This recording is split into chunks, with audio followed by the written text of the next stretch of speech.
Recording every lie. I'm archiving every distortion. I am Ibrahim Traore, and today I'm pulling off your masks. Yes, you heard correctly.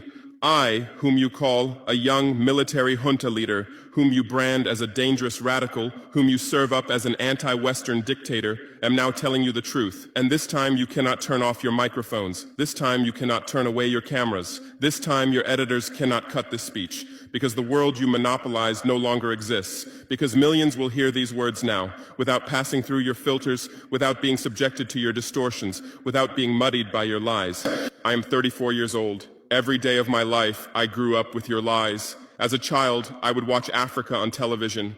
Always the same images. Children with flies, dry lands, weapons, death. This is Africa, they told us.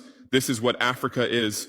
And we believed it. We were ashamed of ourselves. We were ashamed of our own lands, of our own people. But then I grew up. I read, I researched, I questioned, and I understood that the Africa you showed us wasn't real. The story you told us was a lie. The fate you imposed on us was a script you had written. For years, how have you portrayed Africa? How have you shown it? How have you sold it to your viewers? As if we were creatures who had no share of humanity, as if we were savages left outside of civilization, as if we were wretches waiting for you to save us. Every day, every hour, every minute, the same story plays on your screens. Hunger, war, disease, corruption, terror, chaos.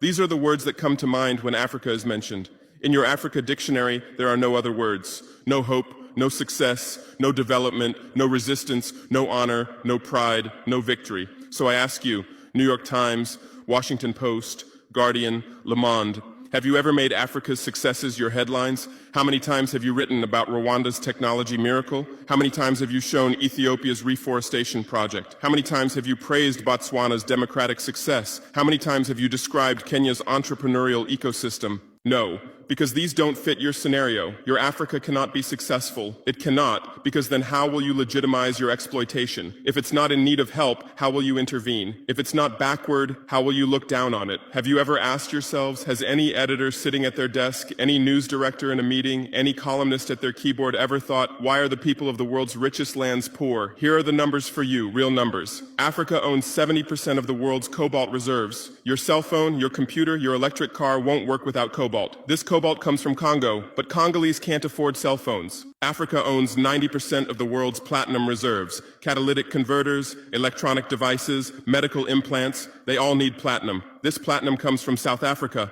but South Africans are crushed by unemployment. Africa provides 30% of the world's gold production. Mali, Burkina Faso, Ghana, Tanzania. Gold flows like rivers from our lands. But our people swim in poverty. Africa supplies 65% of the world's diamond production. Botswana, Angola, Congo, Sierra Leone, billions of dollars worth of diamonds are extracted, but our miners live on $1 a day. Africa owns 35% of the world's uranium reserves. Niger, Namibia, South Africa. Nuclear plants run on our uranium. Paris lights burn with our uranium, but our villages have no electricity. And you still ask, why is Africa poor? No, the right question is, how was Africa kept poor while being so rich? Here's your answer. Colonialism didn't end. It changed shape. You used to come and occupy our lands. Now you come and establish companies. You used to take by force. Now you make agreements. You used to rule with the whip. Now you rule with credit. Let me give you concrete examples. With numbers, names, dates, but you'll never write about these. Glencore, Swiss-based mining giant, extracting cobalt in Congo. 2022 revenue, $256 billion, a tax paid to Congo, $500 million, that's 0.2%. Is this justice? Rio Tinto, British-Australian mining giant, extracting bauxite in Guinea, 20 million tons annually.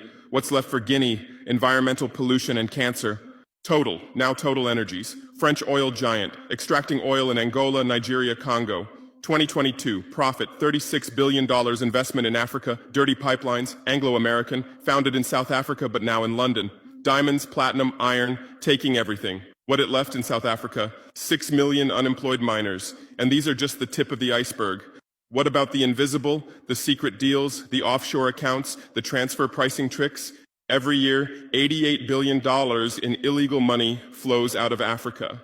Who writes about this? Every year, $45 billion in aid comes to Africa. Everyone writes about this, but no one says Africa is not the continent receiving aid, it's the continent giving aid. While you zoom your cameras on swollen bellies, there is a huge system working silently.